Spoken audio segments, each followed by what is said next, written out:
Hi. Hey, Marie.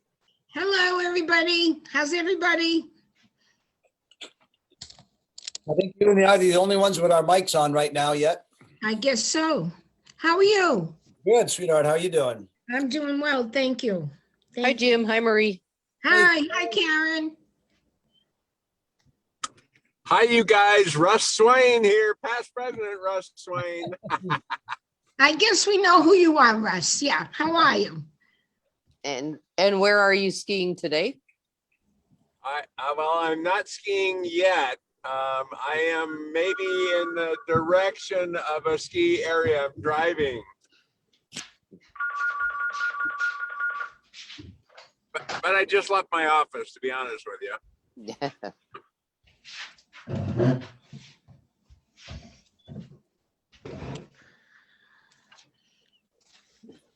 He's doing, I'm officially still working. Yeah, right. He's on the Steve Casey wannabe plan. Yeah.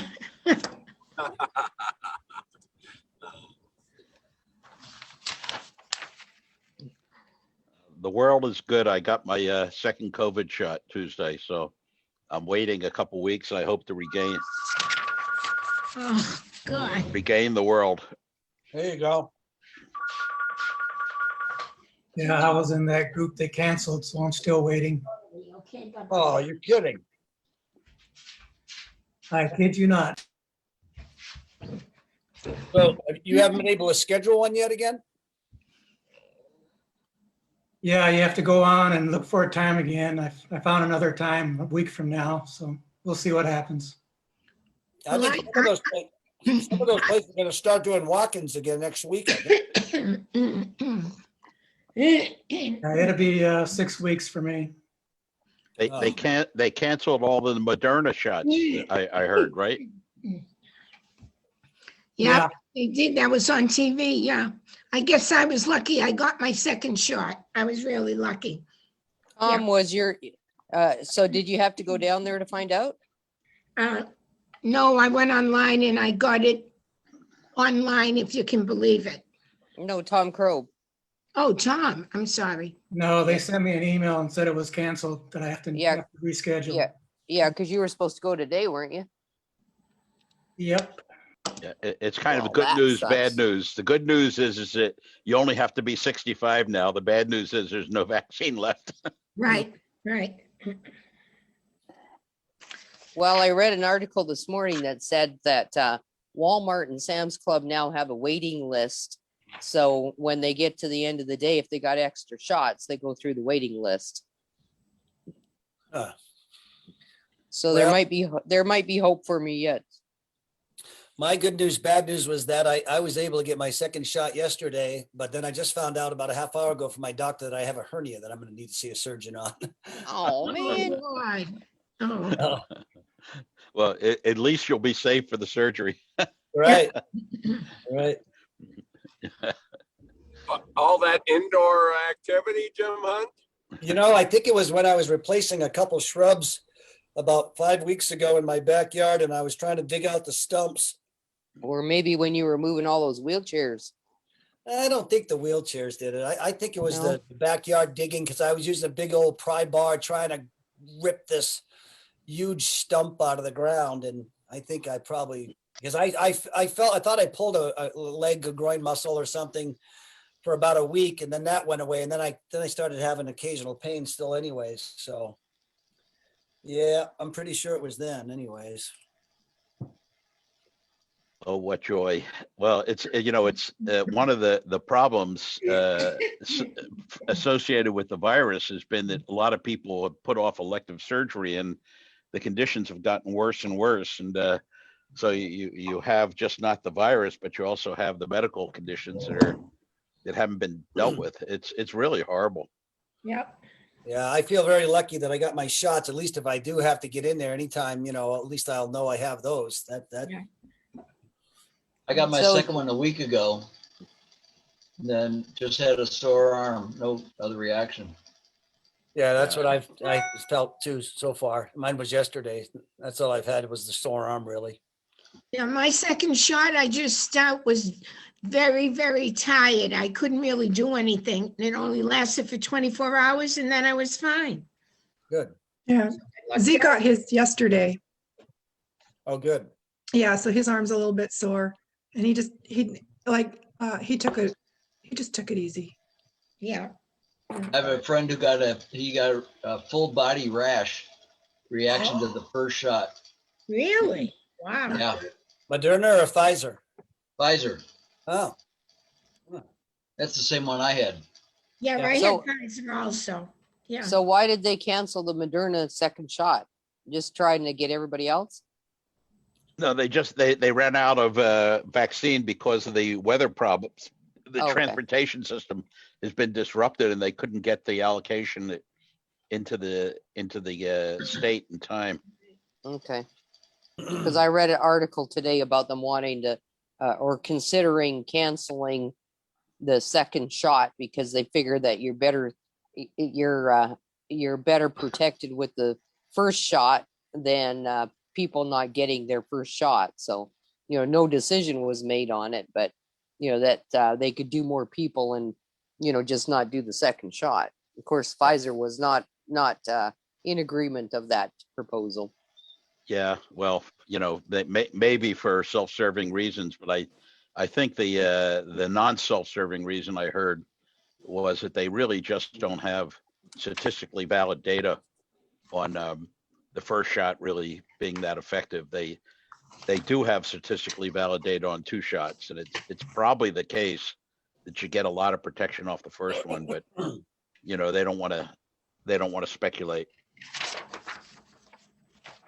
We're in a situation now where the demand tremendously exceeds the supply, and they say that's going to equalize by April. So maybe all this scheduling and timing and so forth those issues are going to go away very soon. well, yeah, but that doesn't help somebody like Tom who has had the first shot and he's got to get that second shot within their time frame. And they should have, in my opinion, they should have immediately scheduled the second shot and make sure you get your second shot the minute you get your first shot. Yeah, that's what The- they the- should. The Yeah. press reports said that's what they did. They said anybody who was scheduled this week, they're automatically rescheduled for exactly the same time next week. That's what they said. At least for the That's not cash. true. though. No, That's not true. All they do is send you a link and you have to go find your own time to sign up again. oh, okay. Yeah, what I read was relative to the site that was being managed by the Southern Nevada Health District, which is the county one. But is that the one you signed up with, Tom? Yeah, that's the FUBAR site. Yeah. Yeah. Bar. Yeah. Ooh. What a surprise. Foo bar or foo pois? FUBAR.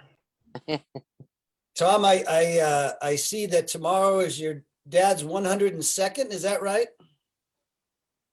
Yeah, we got, actually, we have a birthday party on Zoom scheduled for him on Saturday, but when Well, everybody's off work, but yeah, 102 tomorrow. Please God pass, bless him. God please, bless. please pass along my happy birthday wishes from me again, if you would. I don't know him, Tom, but tell him I wish him a very happy birthday also. Thank you, Maria. I will. That's awesome. Tom, is he still at home? He's in assisted living, but he's had his second shot now, so he'll start driving again. And Yeah, I think Jane was telling me that he said, I'm out of here, and he went home. well, he's at home with my brother right now because my brother's Right, right. You guys read or hear anything about the Charlie Baker's plan in Massachusetts to get people vaccinated? No. No, my kids never told me. What is it? Yeah. So what he did, he announced, he said, anybody who's in the first tier, which is in this case, it's over 75, who is driven to their appointment by somebody who says that they are a caretaker. It doesn't matter what the age of the person who drives them. the person who drives them will also automatically be scheduled for it. So all of a sudden it started this incredible flood of people on Craigslist saying, I'm not related to you. I don't know who you are, whatever, but I'll pay you $150 if you let me take you to get vaccinated. So now they're backpedaling and they're trying to figure out how they can legitimately identify who is a caretaker. So it's amazing, the best laid plans are trying to do the right thing, and then people find a way to take advantage of it. If someone took me and that wasn't going on in Las Vegas, I wish it was for her, but she has to wait. Yeah, there's all sorts of other things. There was something in the newspaper about a doctor in Texas who finished his shift, and there were 10 doses left over, and he couldn't find anybody to give them. And so he, on his way home, he started making calls on his cell phone to neighbors and friends and whatever, and saying, I've got these 10, let me administer them. Anyhow, the district attorney charged him with violating the regulation that was in place. It said he was vaccinating people who were under 65. He should have instead thrown the 10 doses away. Oh, Lord. Oh, Oh. It just goes back to the school that I will open someday, the Jim Hunt School of Common Sense.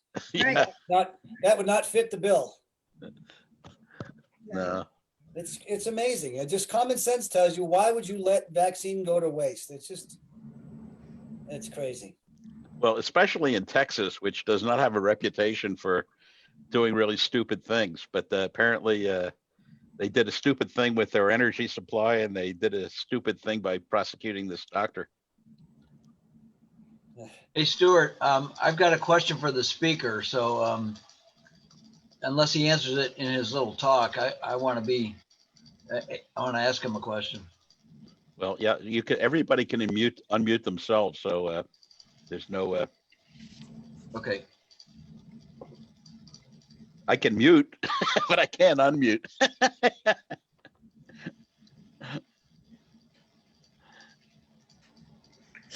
I think it's a presentation by I think that it's the guy who runs the car show, is what I understand. Yeah. Yeah, Concourse d'Elegance. I hadn't heard anything really about it until the board meeting that was just preceded this. It looks like we're getting ready to start here, so when we hear the bell, we should all go on mute. Well, not yet.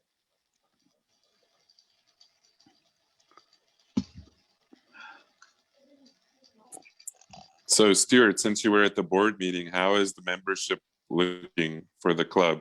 How has COVID affected our membership? Well, there are about 10 requests for leave of absence, but I don't think there haven't been any resignations. So. Well, we're about to lose Katie Decker. Yeah, I'm sorry. I'm sorry. Katie Katie was the one. Yeah. Katie. So she's moving, right? Yeah, she's going to Mexico. Yeah. Pretty nice looking place, looks like. Beautiful home. Yeah, I think we're going to have to do a Rotary retreat there. Yeah. Well, it really doesn't matter where you are if you're meeting virtually. Oh, here we go. All right, I'm gonna go on mute here. Oh, nope. False alarm. I thought he hit the bell.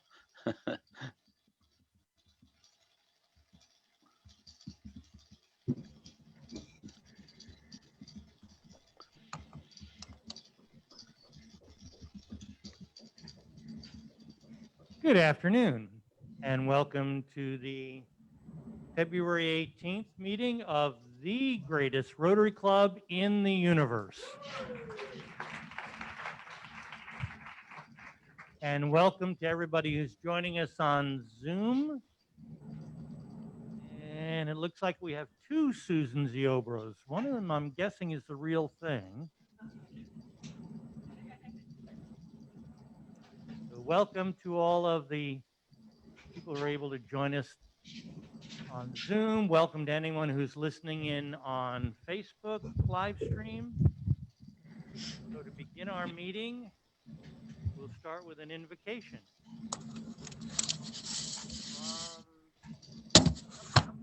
Tom Thomas. Stepping in at the last For minute. stepping in. Well, happy to do so. I'll take my mask off. Not sure how I can pray with a mask on. When I joined this club 33 years ago, it's amazing. So I was like 17.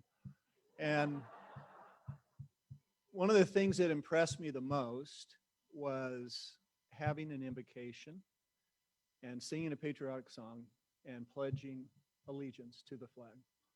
Something that has been removed from our schools and from so many other walks. And I just thought, finally, there's a place where I can do that with other people. So the other thing I really enjoyed is over the years, hearing invocations from so many different faiths, walks of life, and approaches. And it's really filled me for my faith to see how other people consider that which I consider to be sacred and spiritual. So I'm going to offer a prayer that is according to my faith, and I appreciate the opportunity to do so. Our Father in heaven, we come together today, united in the common bonds of service above self. We're grateful for the resources that Thou hast blessed us with, that we might serve our community, that we might find ways to reach out to those who are in need. And we're especially mindful of our brothers and sisters in so many areas of our country who are in dire need because of difficulties with the weather, with this pandemic, and other issues that are affecting them. And we are grateful for the opportunity to share our resources, that we might lift others, and we pray that Thou will bless those who are in need at this time, that they will find those who can serve them, that there will be a lessening of the difficulties that so many are facing. We're grateful for our opportunity to find the needs in our community where we can use our talents and our treasure to fill those needs. We're grateful for the food that Thou provides for us and the bounties of life, and pray Thy blessings upon it, and do so in the name of Thy Son, Jesus Christ. Amen. And Stuart, I see you up there on the Zoom screen. I understand for Black History Month, you're going to sing us a patriotic song today? Well, if I did that, everybody would leave the room, but I think I found a surrogate who will do a much better job than I could. All right.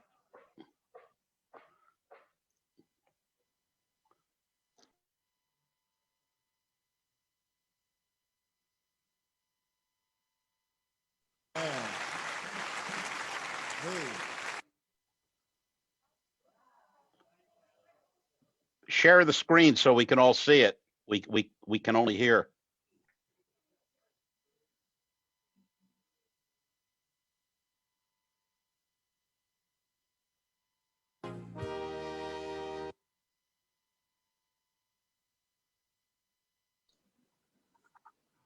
Can you please share the screen for us on Zoom?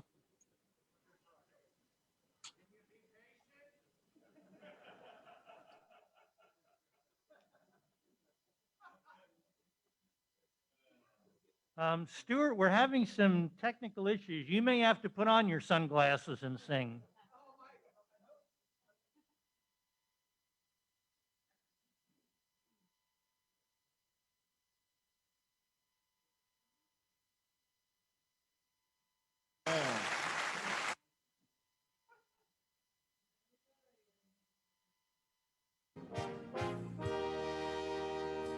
Oh, beautiful. Dark heroes through in liberating strife.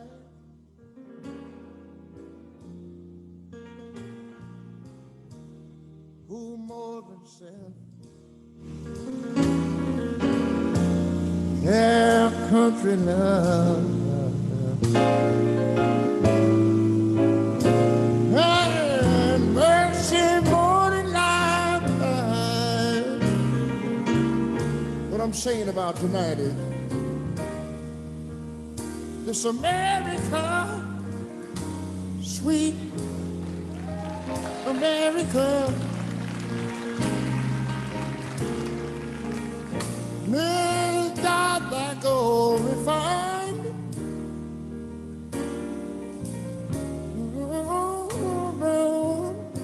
Till our success be nobleness and every gain divine. And you know, when I was a little boy, I remember we always sang these words. Oh, beautiful, ah, spacious skies, ah, amber waves of grain,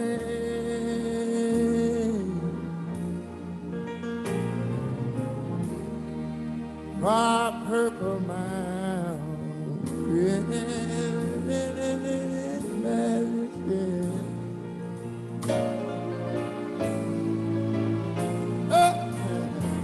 Above the front plain.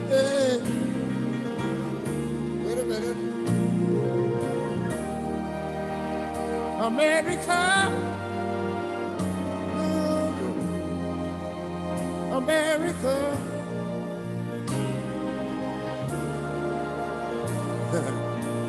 Well, God set his grace on me. Oh, yes, he did, and he crowned that good. Well, don't you remember? Civic brotherhood from sea to shining sea. And you know, y'all can just hum a little bit longer, it gets all right.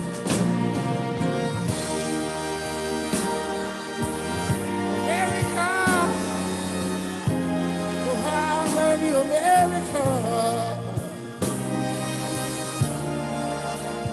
Well, my God, he done set his grace on me. God on the loving point, 'cause he cried out good. He told me he would. Said his brotherhood. From sea to shining sea. Yeah, Jesus. I want to thank you, Lord. I want to thank you, Lord.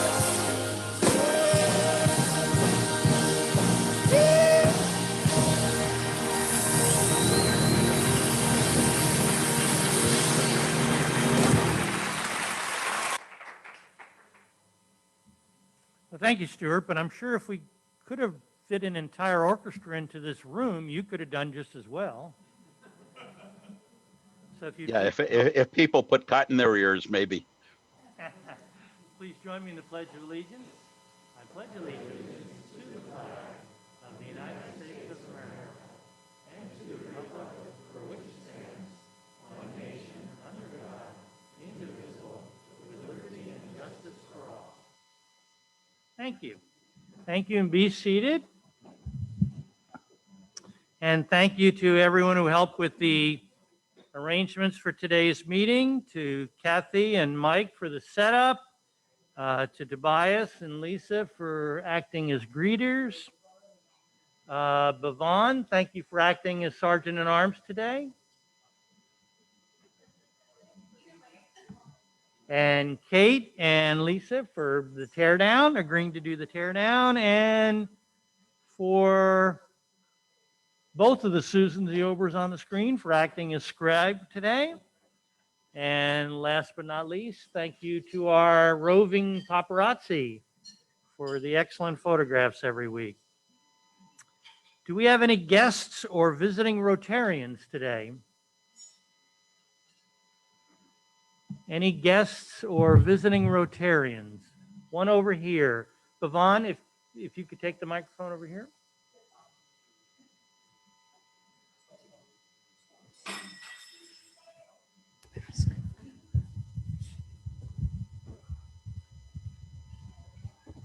Can't fix the mic. Yeah.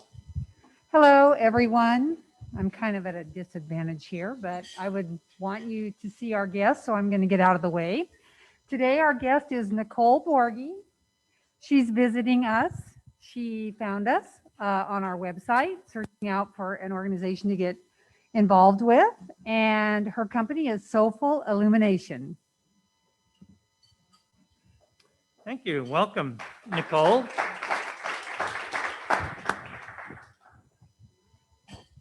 Do you want to tell us a little bit about your company? Oh, sure. Thanks. Hey, I'm a podcast. Oh, sorry. New etiquette here. I'm a podcast host of the Soulful Illumination show that airs on Thursday morning. It's Conscious Conversation for awakening your heart healing. Thank you and I'm welcome. glad to be here. Thank you very much. Thank you. Any other guests or visiting Rotarians? Well, in that case, let's have a big round of applause for Nicole.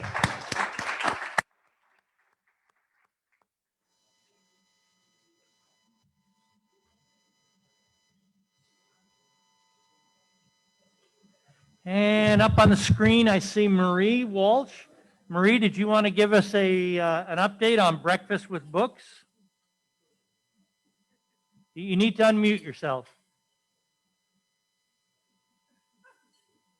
Sorry. I have a total for the month of January for the Breakfast with Books, the video that was shown to them, and the kids read along with Spread the Word. There were 635 families involved, which is the best that we've had this year, and I think it was fabulous. I'm very happy to report that. Well, that's super. Thank you, Marie. And I also would like to make mention that everyone in the club received an email about Reading Week the other day. And we're anxious to have club members sign up. If you read the email, it'll explain what you have to do. There's no middleman. You just have to get in touch with the librarian at Beckley, and she will give you a slot, and you can read to the children the week of the 1st of March. And we'd like as many people as we could to get together and work with the kids. This would be wonderful. I'm going to say thank you ahead of time to all of you that will help us. Thank you. Certainly. And just to clarify, that would be reading to kids assembled on a Zoom call? Yes, on the Zoom. It will be all in Zoom. Thank you. I'm happy to say we still have a few of these extremely fashionable Rotary face masks available for sale if anybody wants one. And if after today's guest speaker is done, you are so inspired to dress up your car, we also have Rotary license plate frames still available for sale. And John, did you have any updates on the Wheelchair Foundation?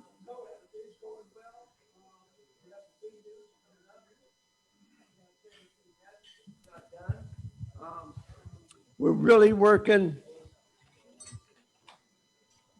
getting Northern Nevada set up now. We have 300 wheelchairs up there. It's going to start going. And one of our new slogans on our truck is going to be keep Nevada rolling. And it's unbelievable what the recipients, their looks, when we give them a wheelchair. You can ask the A team that makes the deliveries. They sit and cry. And if you guys want to get involved with it and deliver a wheelchair, it's a moment. You can ask Jim Hunt, you can ask Russ, you can ask anybody that it really touches your heart. And thank you, Rotary, for helping. Thank you, John. And I'll leave it up to you to just talk to our guest speaker after the meeting today and see if there's a place for one of your wheelchairs in the car show.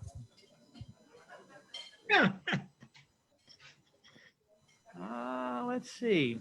Well, let's go right to the part that everybody likes, the raffle drawing.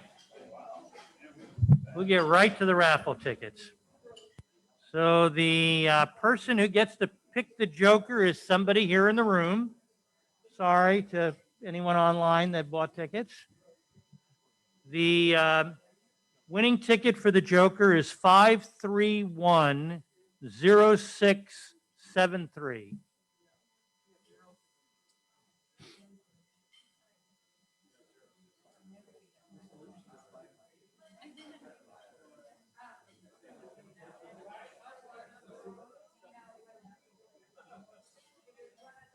Five, 5310673. Let's try a different one. 5310709.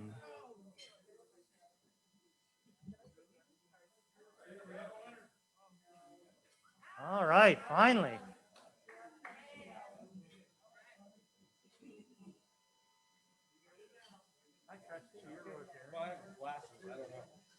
Do I gotta find? No, I gotta find the Joker, right? Oh, another end of the deal. Hold it up so everybody can applaud the fact that you didn't get it. Yeah. Here, wait a minute. Don't go away. You do get a double your money. I get a double my money? Who do I give that to? That's yours. No, I can donate that to something, right? And kick that back? Save for next week. No, something fun. I'll give it to.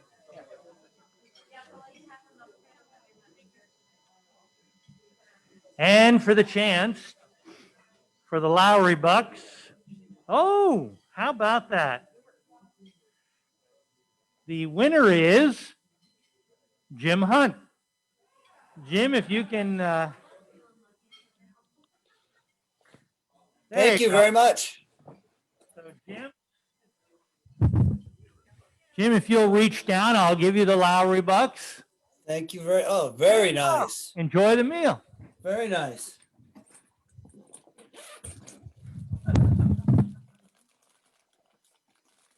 And I'm happy to say that's all of our announcements for today. So please enjoy your meal and enjoy some fellowship. And we'll be back with our guest speaker in about 20 minutes.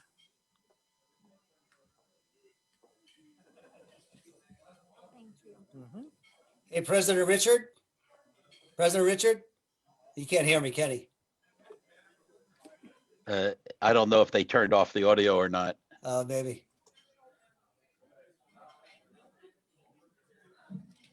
I'm going to turn their audio off though. So we're not, yeah. I wish I could have gotten to that card sooner. I was just gonna, boy, the magic of Zoom is amazing.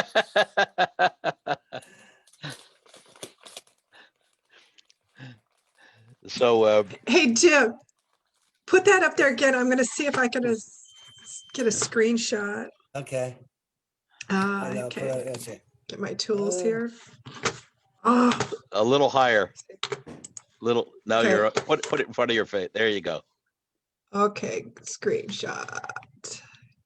Oh, for whatever reason, it's like you're in a speeding car. Oh, let's try that again. Okay.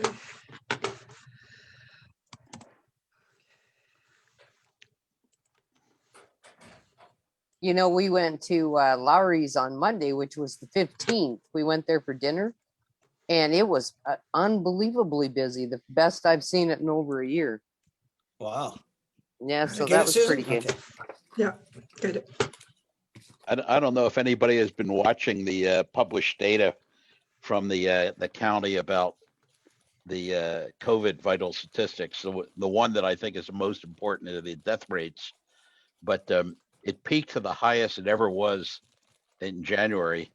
And then by the end of the month, it had pretty much declined back to a baseline, but it was, almost certainly due to holiday gatherings that were occurring in December and a little residual from Thanksgiving in November. So I just hope that, people don't get out of control. Things that they report everything's going well. And then of course it actually is 3 to 4 weeks after they report that it's going well that it then peaks again. Yeah, if people just took some personal responsibility, it would be a whole lot better for the rest of us. Yeah, the thing that really worries me is the large number of people who are refusing the vaccine. Right now, we have more demand than supply, But if we don't have the, I think they estimate it's about 30% of the people are reluctant to take it, ranging from reluctant to I never would. And if you don't get those people vaccinated, it harms the rest of us because you don't get to that herd immunity until you're well north of 70, 80%. A lot of medical workers, healthcare workers are refusing to take it, which is crazy. Have any of them said why, Stu? Have you heard anything about why the medical people wouldn't take it? Yeah, I don't think, I mean, I read anecdotal stuff. I think it varies all over the place to, I want to see if anyone else has a problem with it to, I'm a healthy person and I don't want to put anything in my body that's artificial. That's, a lot of this, I think, unfortunately, was due to a lot of political kind of considerations of people saying, well, this vaccine is not genetically modified organism, and it came from Trump, and Trump is not to be believed. And one of the biggest offenders, you'll probably appreciate with the Massachusetts connection, is Robert Kennedy. He has been incredibly vocal, saying that this is a vaccine that kills people and no one should take it. And that Hank Aaron died right after getting vaccinated, and people are better off taking their chances with the disease. I think it's just horrible. Oh. No. Well, I don't know. There's always a lot of misinformation, when there's something new that's coming around. But I mean, it's a problem even with vaccinations of the required vaccinations for children going into the public schools. For a while, it was mandatory that you have the triple, what was it, diphtheria, typhoid, tetanus, whooping cough, pertussis, that they wouldn't let you in school. Now they're allowing individual parents to option it if they don't want to take it. And I just think that's a big mistake. You can't force people to do it, but then on the other hand, they shouldn't be allowed to send their children to school if their children aren't protected.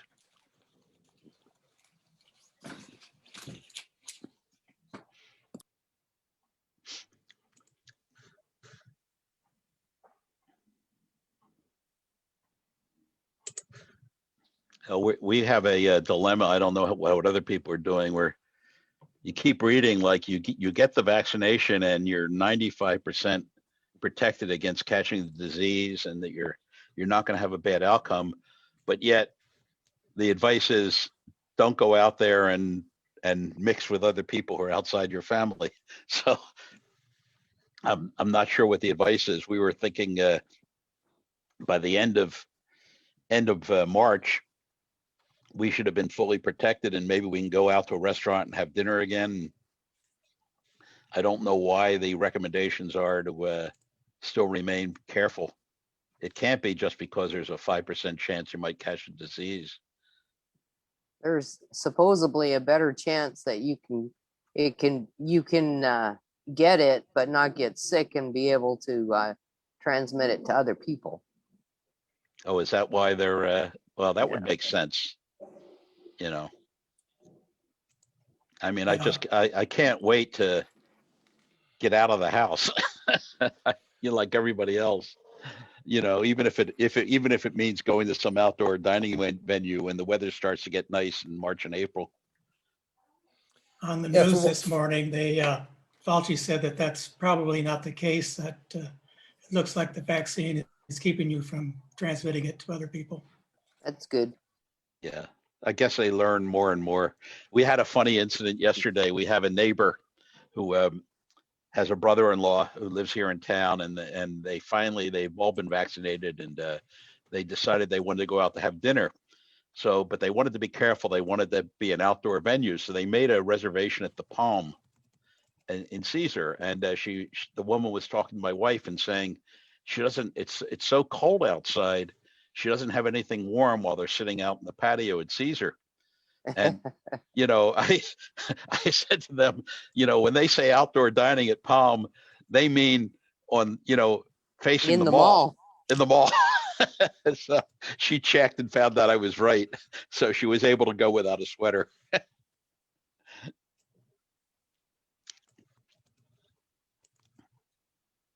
Yeah, I don't know where you go for a really good steak that actually is truly outdoor.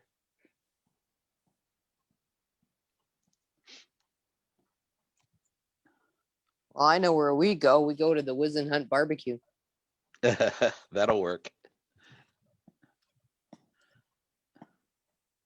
Jim, are you doing anything for NASCAR?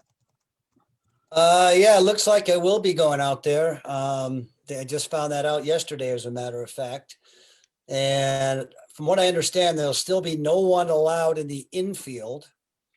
There will be people in the grandstands and up on the veranda area, the motorhome hill areas. They got those already all sold out.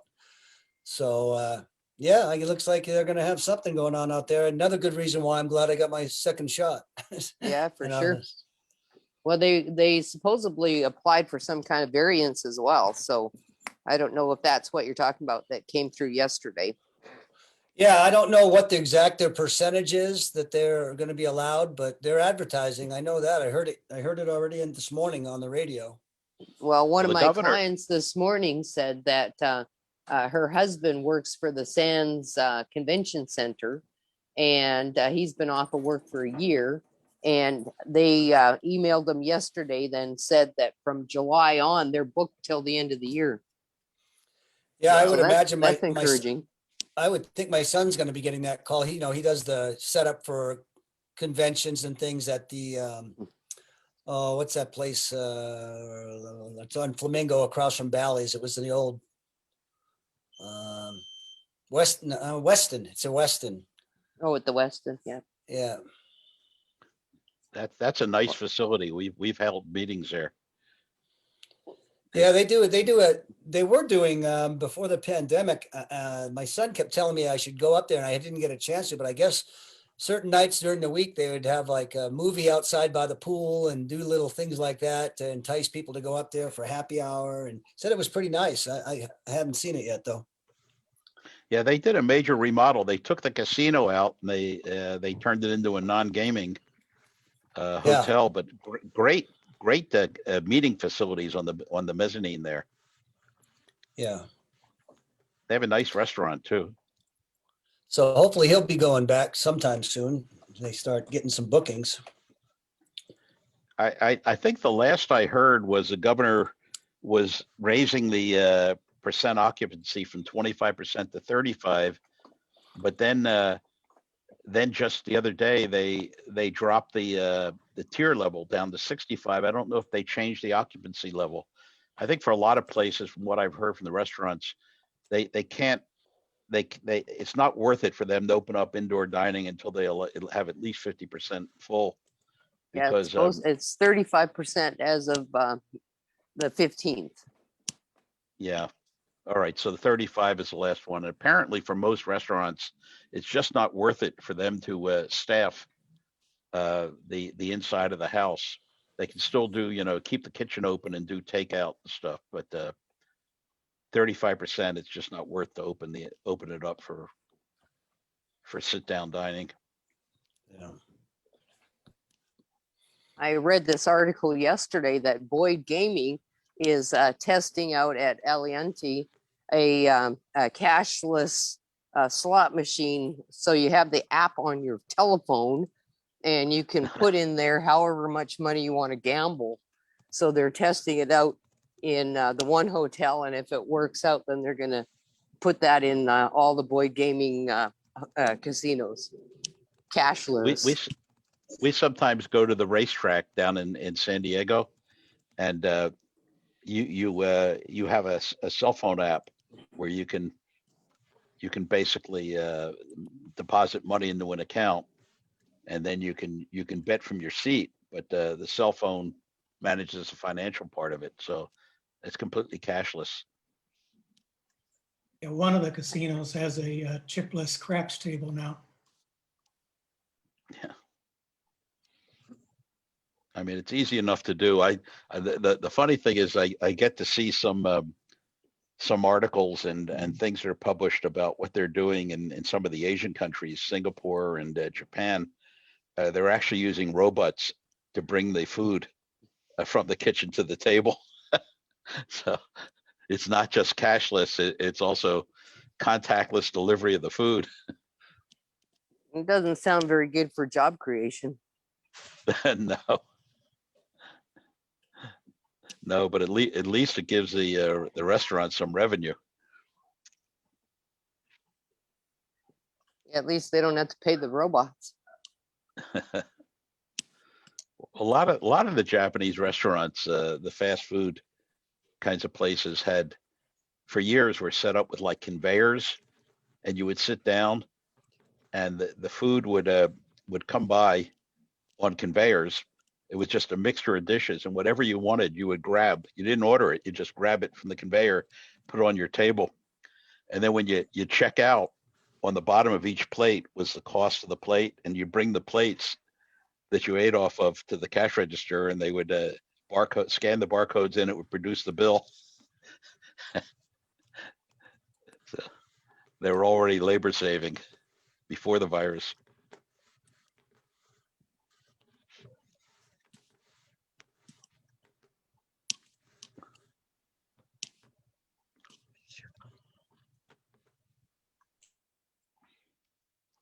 Susan, has your husband gotten his vaccines?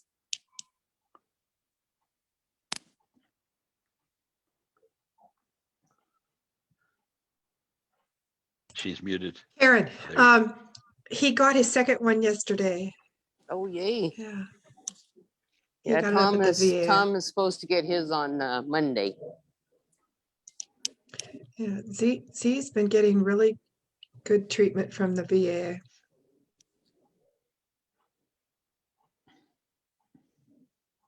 And one of the things they seem to have kind of messed up are the teachers. They made these announcements that they were eligible, but you had to sign up through the school district, and the school district website wasn't accepting any signups, and the people were going down to UNLV where they were supposedly eligible, and they were being turned away. So something went wrong with that whole logistics there with the teachers, and I don't know whether they really need to be vaccinated in order to get back in the classroom, but they're certainly, the unions are using that as an excuse. And you would think you'd kind of retire that excuse by just getting them all vaccinated as quickly as you could. In my mind, there's probably nothing more important than getting the kids in the classroom so their parents can get back to work.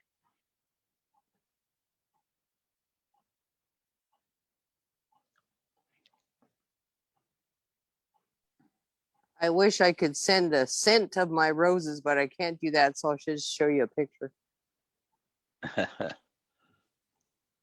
Oh, that didn't come from 1-800-Flowers, huh? That did not.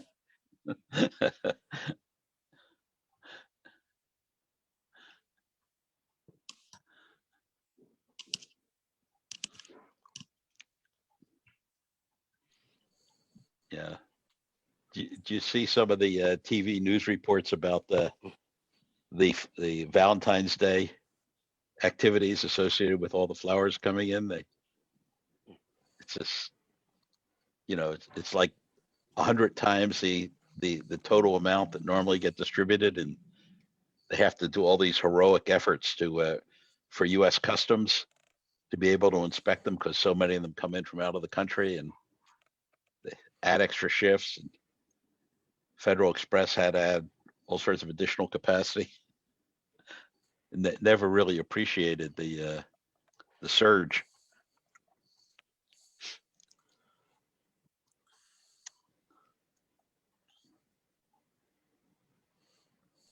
So the guys that stand on the corner and sell flowers, how's that going?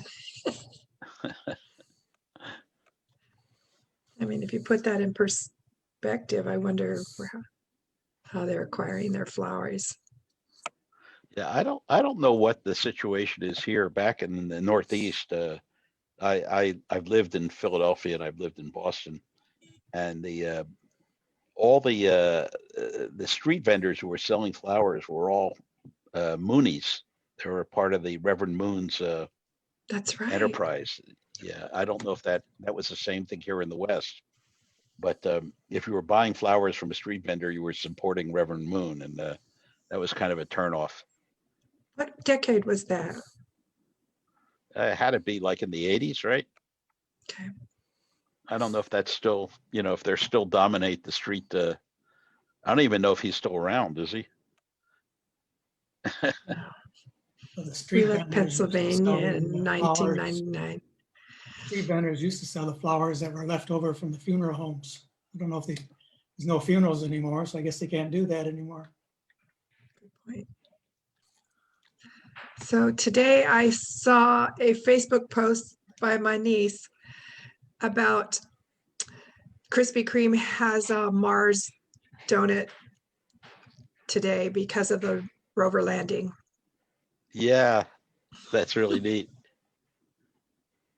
There was She was something else. lamenting that she lives up in the boonies and there's no Krispy Kreme. There was something else that if you, I don't remember the details now. If you could show you were like a first responder, they gave you one free. Was That's all they need is to raise their blood sugar. yeah, it was a red donut with red sprinkles on it or something. Yeah. Might have been Yeah, bacon. I don't know if I've never seen a storefront that says Krispy Kreme on it, but a lot of the gas station lobbies you go into, they have them, and I've also seen them in the casinos, gift shops, where they'll have a refrigerated glass-in cooler that has Krispy Kreme, but you don't see them like a Dunkin' Donuts, with a storefront. The only one I know is on Eastern in We have one Silverado on Ranch. Spring Valley in Rainbow. Oh, okay.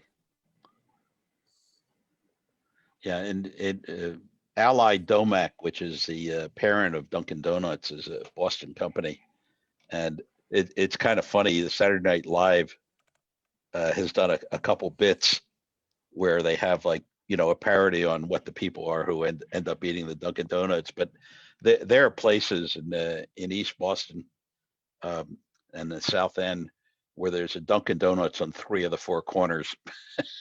They're the subway exits will be on one side and another one on the other.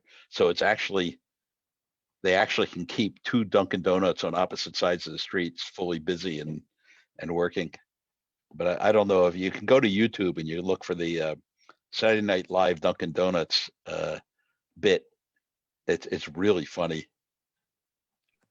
Stu, have you ever been to the original Dunkin' Donuts in Quincy? I have not. I didn't even know that's where it was. Yeah, it's in Quincy, right along on the way to Hull, and it's I've been there a couple times. It's the very first Dunkin' Donuts.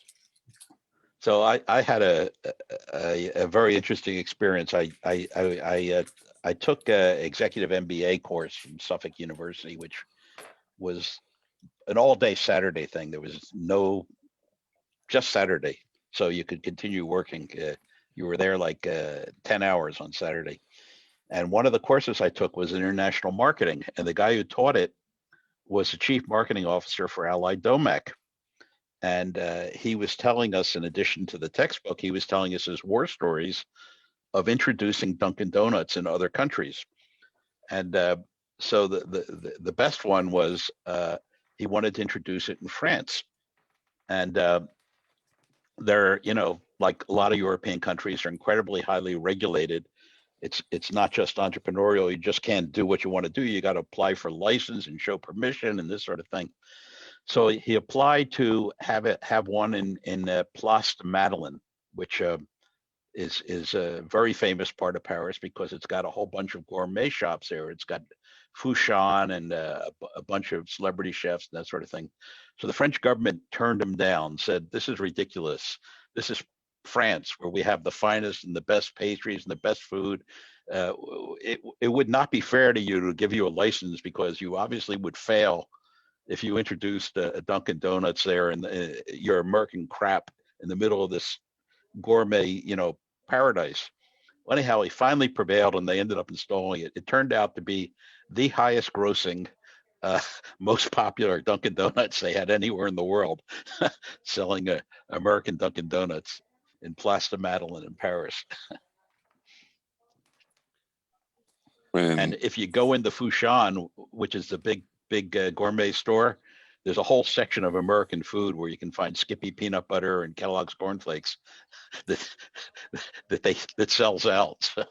So much for the gourmet. When I was in college in South Africa, one of the things that they mentioned was Gerber baby food that wanted to expand to Nigeria. And for some reason it didn't sell. So they got a market research firm in there, and just the Gerber baby food, the symbol is, a white baby face. And inside is this mashed up pears and, apples. So it looks white. And so when they talked to the citizens of Nigeria, they said the people who were illiterate that it's mashed up babies in there because you just see the face and then the product. So they thought that's what they were selling. That's what was in the bottles. Oh, yeah. So much of this international marketing course was about you have to localize a consumer product. So one of the most famous things was Chevy goes and introduces the Chevy Nova car in the Latin Hispanic countries, and of course in Spanish Nova translates it into no go.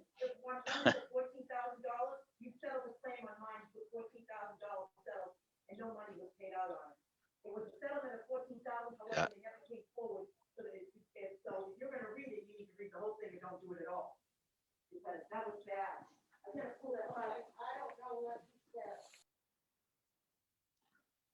I muted Jim. I don't think he realized that we're talking, but yeah, they introduced the Nova in Spanish-speaking countries, and it means no go in Spanish, I guess.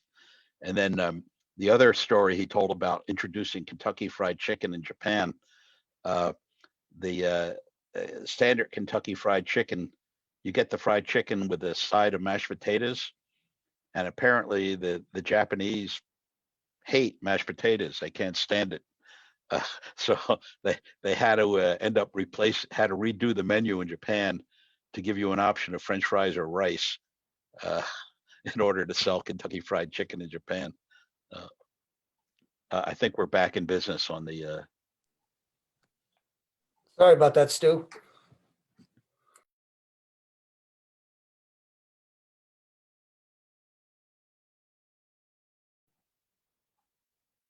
Richard, you need to unmute yourself so we can hear you.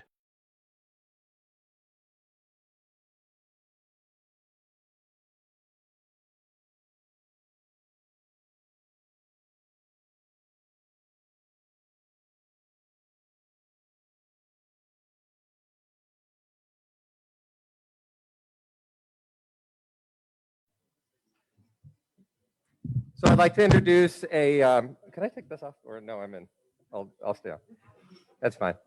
I'd like to introduce a gentleman that I reached out to maybe about 7-8 months ago when I found out what an amazing event that he held in 2019.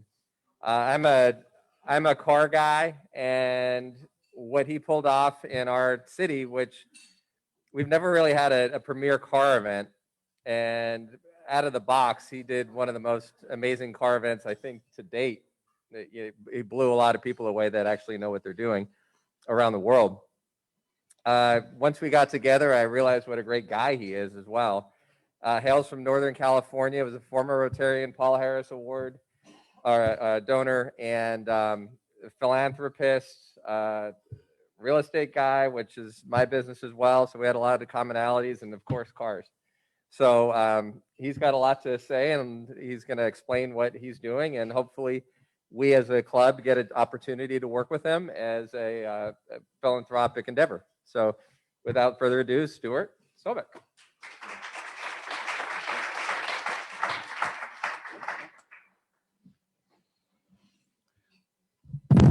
So this is a very complicated thing. There's a lot of moving parts to our show.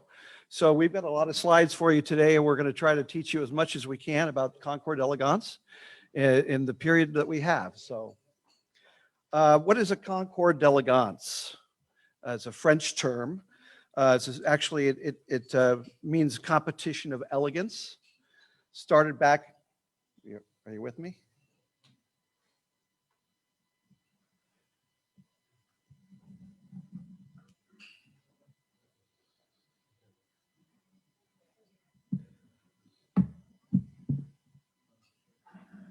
Concours d'Elegance started back in the 17th century, where prestigious vehicles are displayed and judged against one another.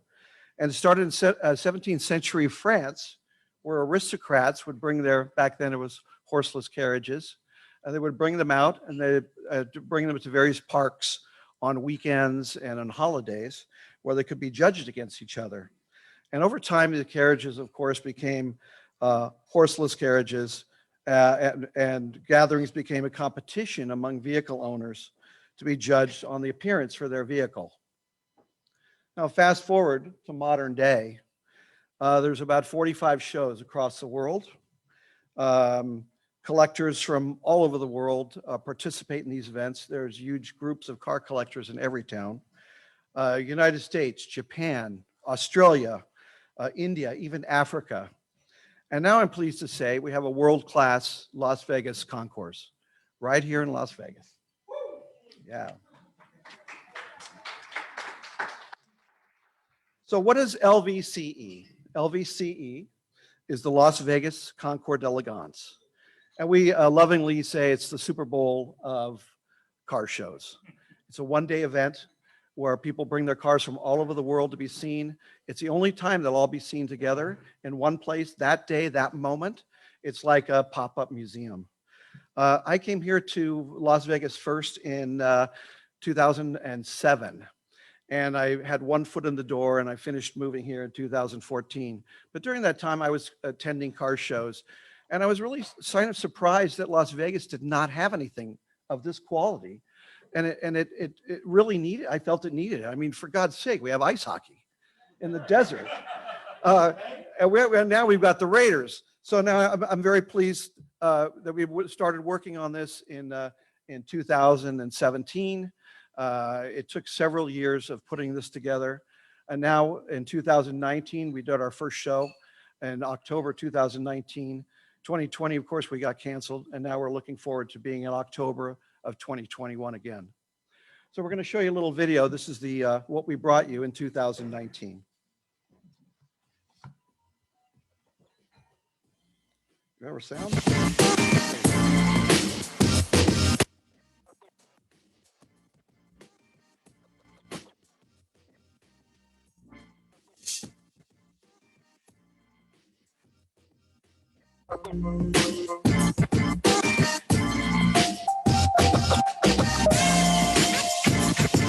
We're here at the Las Vegas Concours, the very, very first one put on here in Las Vegas, and it's an incredible day with just the most beautiful set of cars. I brought to this lovely show a 1938 one-off Mercedes. Fortunate to be here, happy to be here, glad we were invited, and definitely look forward to coming back next year for another wonderful event.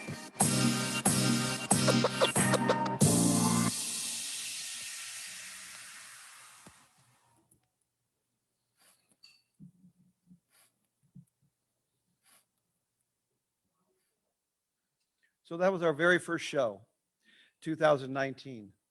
And to get to that point, we started, I'm going to go backwards and show how we got to that point. In 2019, we said, we've got to really do something special. And in Vegas, you can't really do things halfway. It has to be all the way or nothing else. I'm very proud of my town. I'm proud of what we represent. And this is a sport that I've done my hobby for 35 years. So there was a lot riding on this. There was a lot of things that we had to do. We had to do it right. It had to be beautiful. It had to be special. And I also feel like I'm kind of an ambassador for Las Vegas. So when I bring people here, people come from all over the world for a show.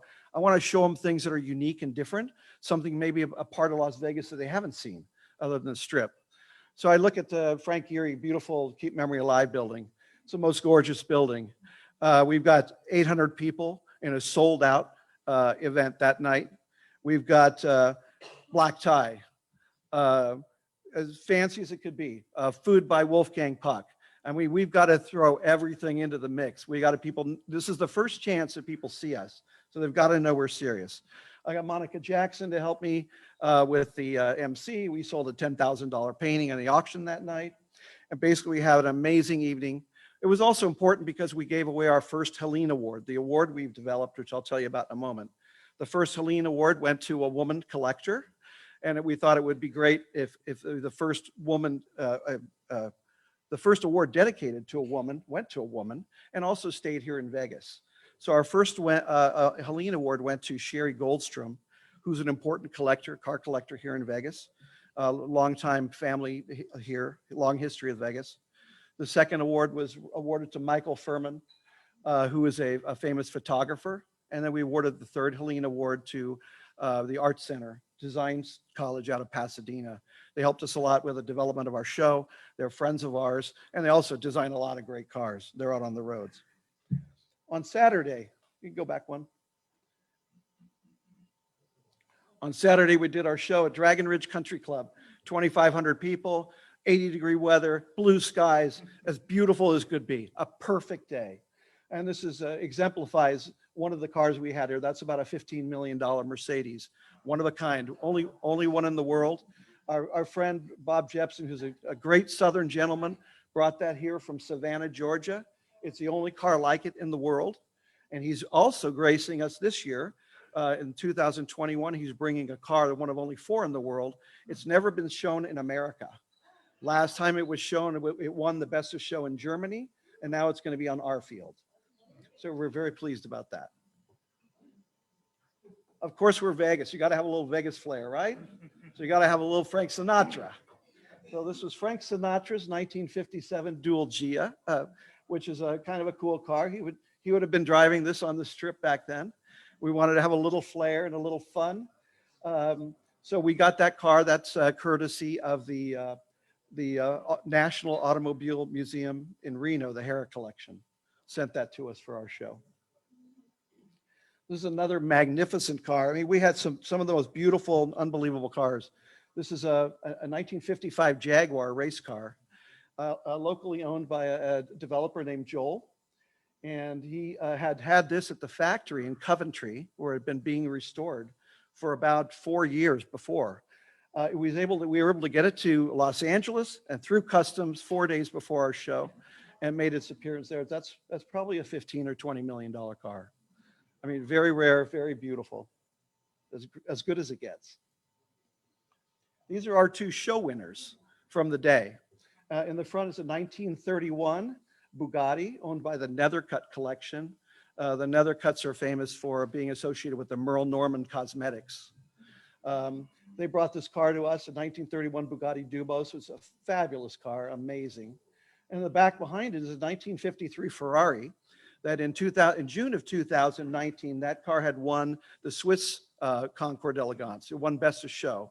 So I talked to the owner of that, and they brought it here, and it also won our Best of Show. So we're very proud of that. This is a friend of the show, Colleen, in her 1930 BMW. Any BMW fans? I think Brian has his eye on that car. That's the earliest BMW in America. And it actually drove it on the Strip. And it was quite a thing. Colleen's a big fan. She's a car collector. She loves to dress in the period clothes that match her car. And we were really graced to have a car like that on our field. These are 2 friends of mine, 2 socialites from Los Angeles. And I said, I'd like you to come out to my show. These are the Harris twins. You've seen them they've been on Pawn Stars. They've been on Storage Wars. They've been in all kinds of those shows. And I said, you guys like champagne? And they said, yeah. You like cigars? Yeah. I want you to come out to my show.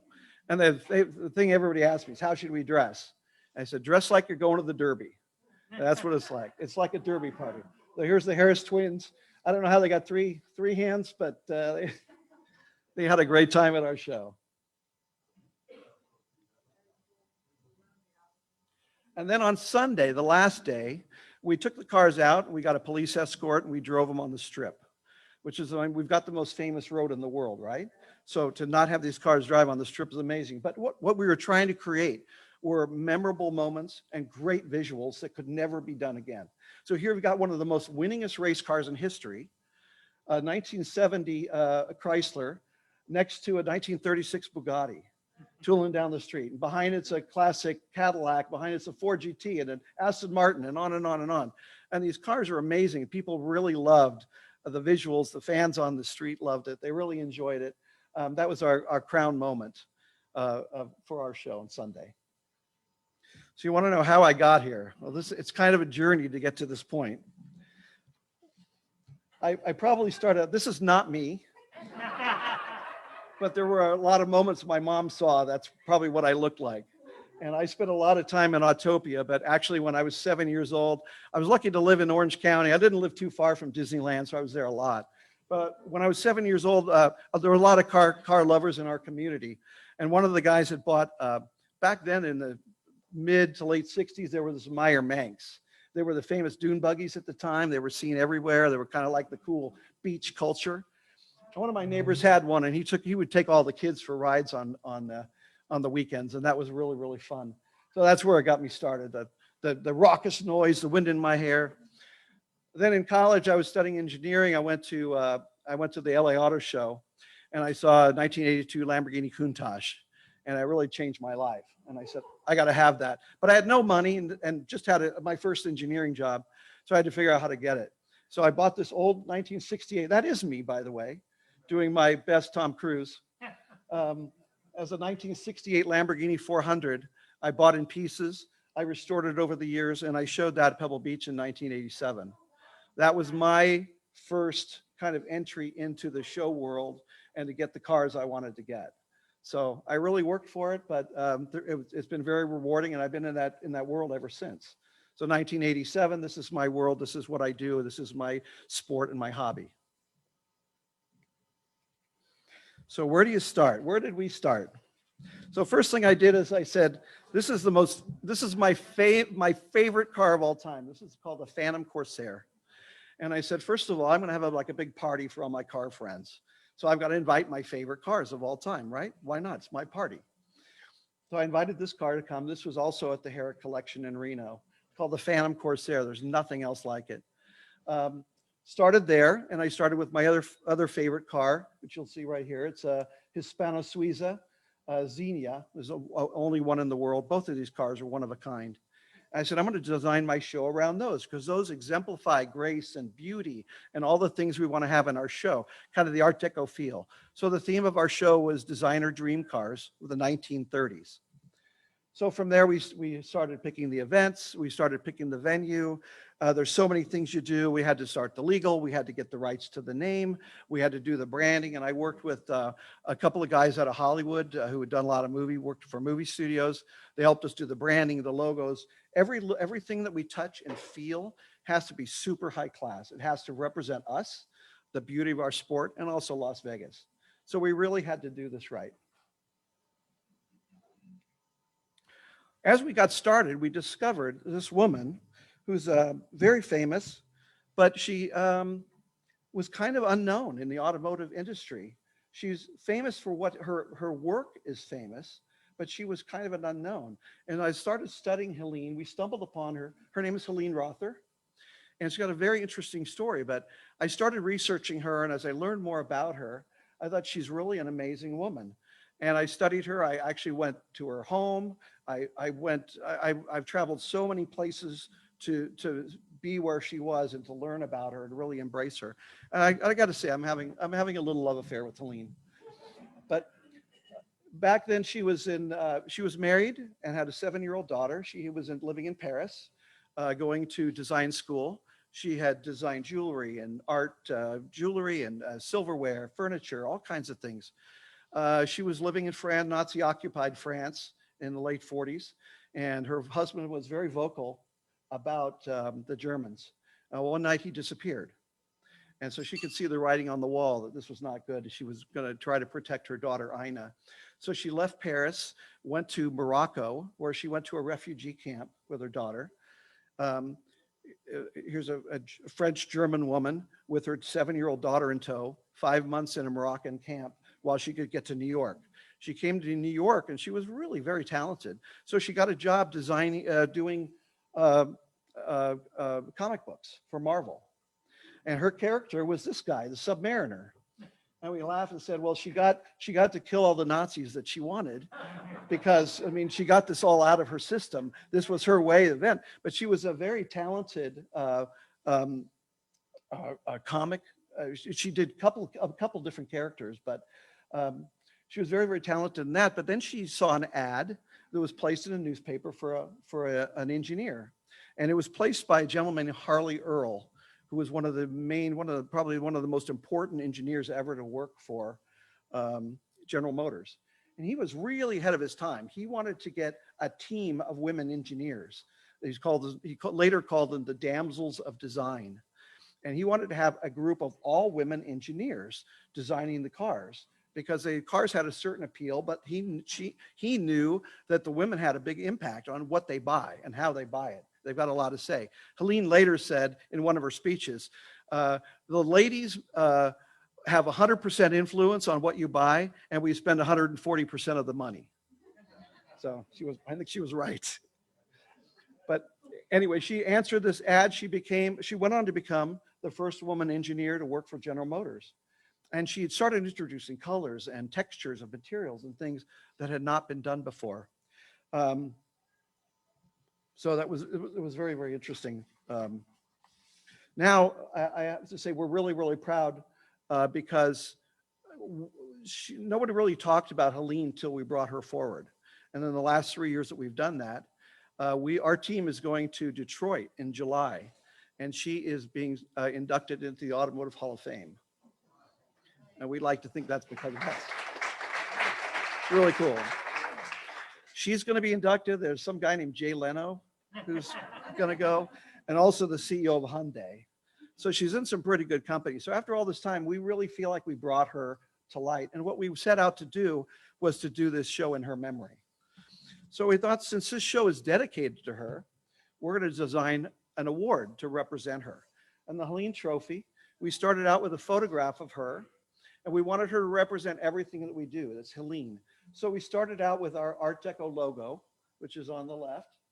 And then we started playing with iterations of that, how that would translate to a trophy, to a statuette. And this was a statuette that we would give for the best of show. Only the best cars would get this trophy every year.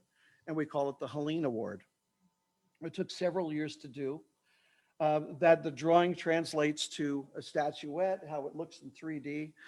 We had a team of designers, former Art Center design engineer who had done this. They loved the project. They took it on as their pet project.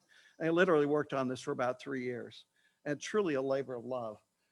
Here's how we started though. This is the interesting part. So this is a picture of a photograph of Helene. This is how it translated to our logo, respectfully, and then how it went onto a statuette. And the statuette at the end is the same one that you can see over here at the end. You can see it after the show. We've got one here for you. It weighs 15 pounds, a huge statuette, but it's beautiful. So people have said to us, oh, it looks like a car part, or it looks like a high heel, or it looks like anything you can imagine. And we want to leave that up to your imagination, but we wanted to do something very special that represents our show only. We were not going to have somebody do an award for us that had been done before. Everything had to be new and fresh and different and respectful of Helene. So here's one of our gentlemen sculptors working on this. I mean, it's truly a labor of love, and hours went into this. And then we had to think about, how complicated it was. Oh, that was the first award that came out. That's the first one we did that was 3D printed. So we, model after model after model to get all the details. If you see the layer, you can pick it up and look at it. It's very, very complicated and all the details that go into it. But then we had to figure out also the secondary award, the lesser awards where we have special awards for, like, a chairman will give an award or somebody will give an award. So we made a smaller version of the Helene head. But then we had to figure out, okay, who's going to build this? because it's got to be beautiful. Everyone has to be gorgeous. Everything's got to be, it's got to be perfect. And so we ended up reaching out to a little company called R.S. Owens, and they build a pretty famous statuette you might have heard of called the Oscar. And so they started building our trophies for us, and they could do it, and they replicate them. This is our first order of 10 that they were making. We like to think of Helene as Oscar's little sister.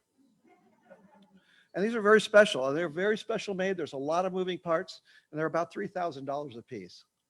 So it's a significant trophy.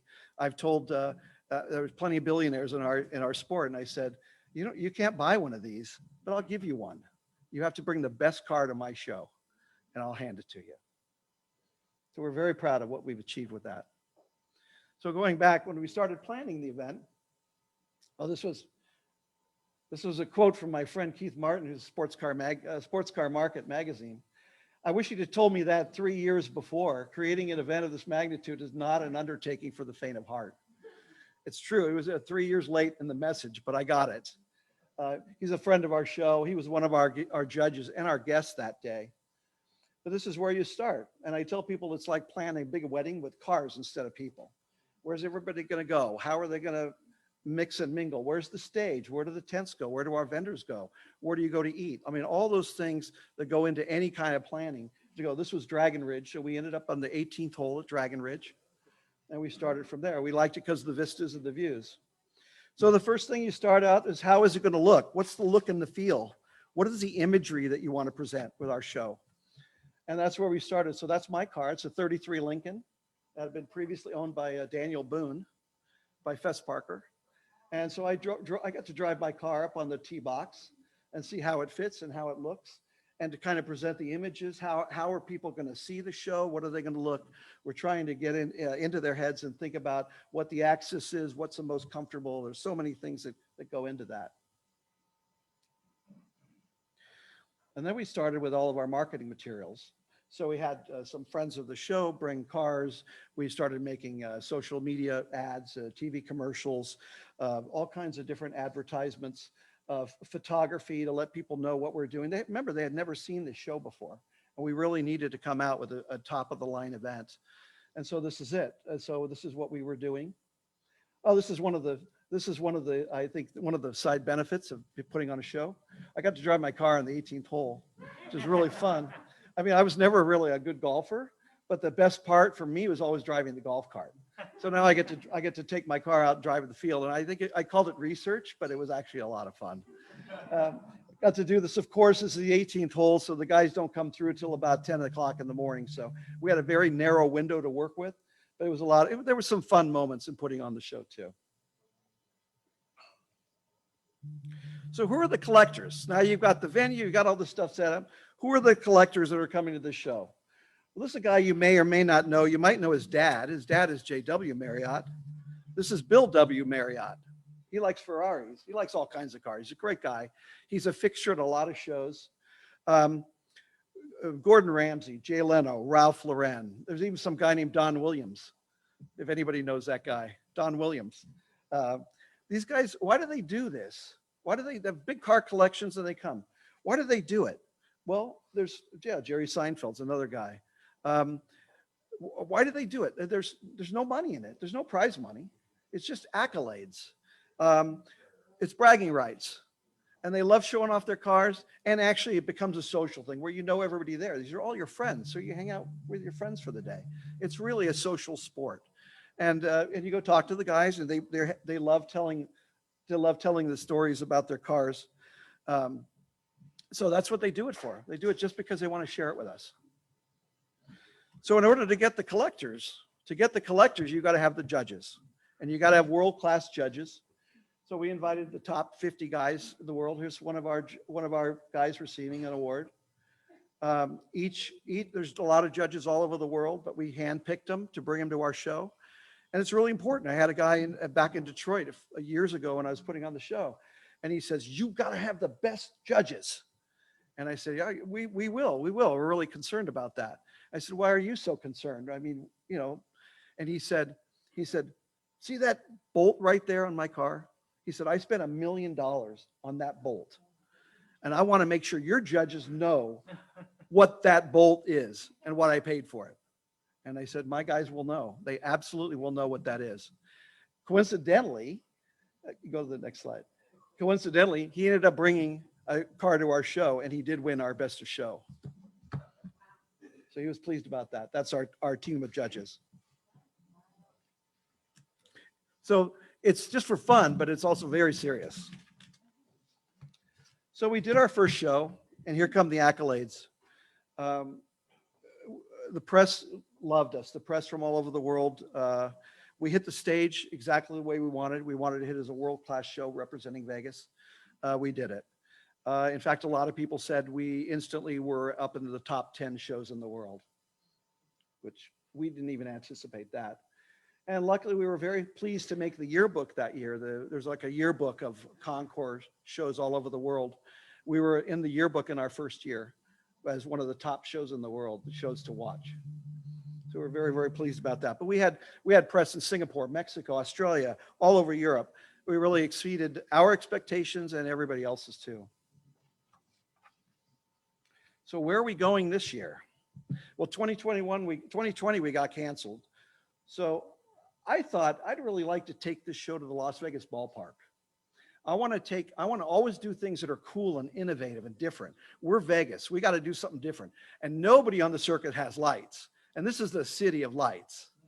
So I wanted to bring it to the ballpark. So I met with the ballpark people, and they really loved it. It's at the end of their season. There's nothing else going on that weekend. I said, I'd really like to showcase these cars in the world on your field. And they loved it. So not only that, it's going to be very, very comfortable. You can see the entire field from everywhere in the ballpark. People are familiar with it. It's easy to get to. The parking's great. There's great food all around. Everybody kind of knows what the ballpark. And because we have this gem of a ballpark, it's a boutique ballpark. I tell people you couldn't do this at Dodger Stadium because we'd look like a peanut on the field. You couldn't do this at Allegiant, but on that field, it's going to really showcase what we do. It's going to be really different. We got to be cutting edge. We're celebrating this year as getting our honorary Helene Award is Peter Brock. Peter Brock is the father of the Corvette, and he's a friend of our show. He's helped us from the very beginning. He lives here in Henderson. He was also, coincidentally, you are here to Carroll Shelby. He was Carroll Shelby's first employee.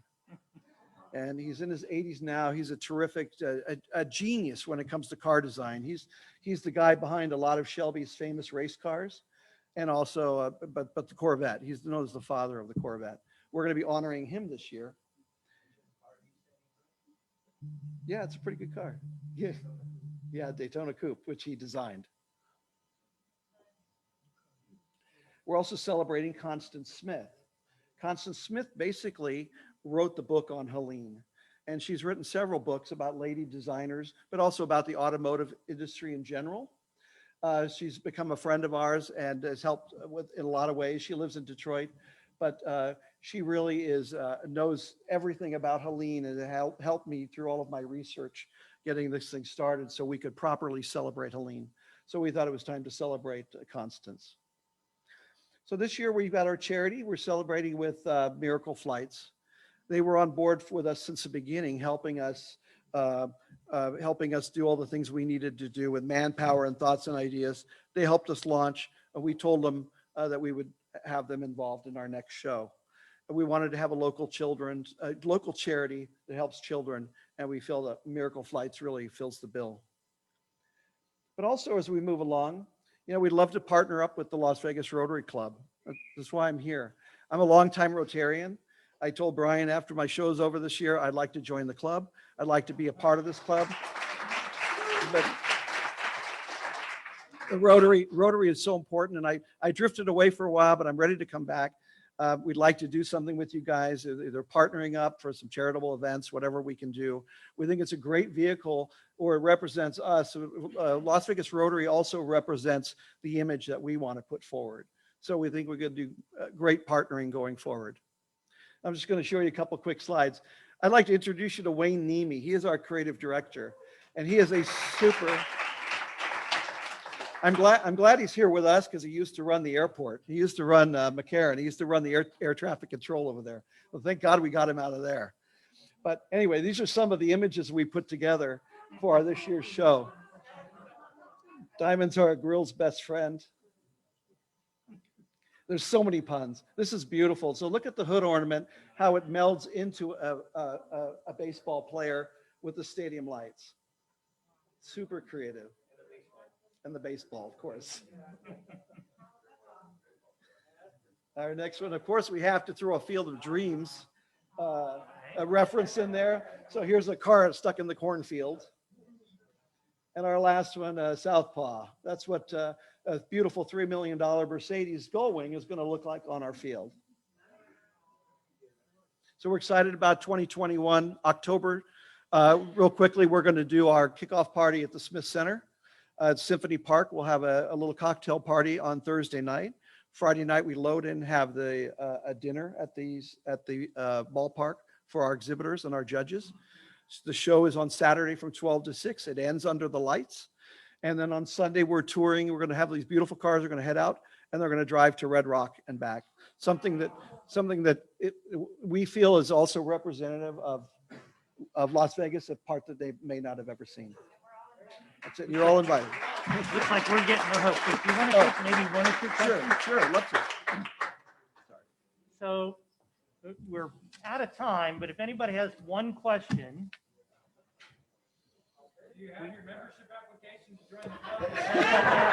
It's in the car. Great question.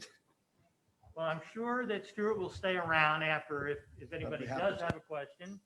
But thank you very much, Stuart. Thank you. That's a great presentation. And we don't give away trinkets here or awards for our speakers that would gather dust. Instead, we give a Share What You Can award to the USO Community Service Program. Great. So you just bought a meal for a veteran. Fantastic. I'm glad. Thank you. Thank you. Thank you very much. And I forgot to shoot their hand, sorry. That's all right. Okay. Do it one more time. We already did it. Yeah. As long as they don't get a photograph of that, huh? That's right. Thank you.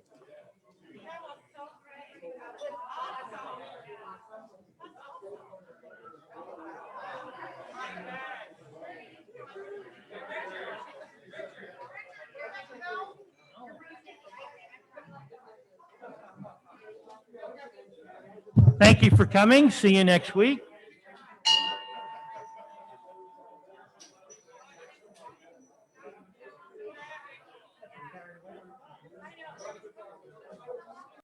Bye, Zoomers. Have a good week. Bye, everybody. Take care. Stay safe. Bye-bye.